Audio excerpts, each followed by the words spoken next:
Simply sketching out the idea of the app.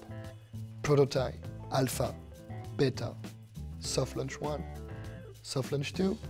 We do the first iteration of user testing based on what's working and what's not working. Understanding what they call the back end of development. What are you going to build on? What's the version that you can build that you can finish as quickly as possible and that you can get out the door quickly?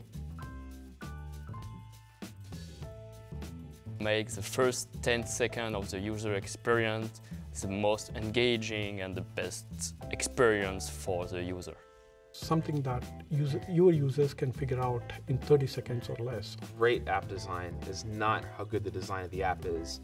It matters how the users react to it. Try not to overload the app with too many features early on. It should be easy to use, it should be easy to navigate. That the user is embedded into that experience and that the flow doesn't break their experience. The name should be something original, it should be fun. The most important quality is not to get the user once, but to get them coming again. With your relative, family or friends. We find targeted users. Start tracking user behavior as soon as you possibly can. We can measure true engagement by testing in Canada. And then if we want to test how an app monetizes, we usually go to Australia.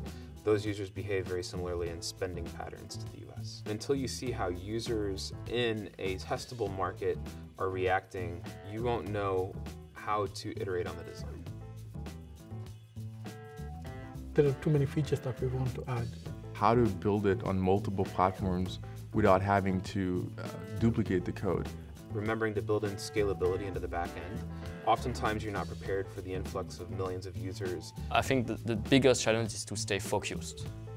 Be concerned about the feedback you got from your users.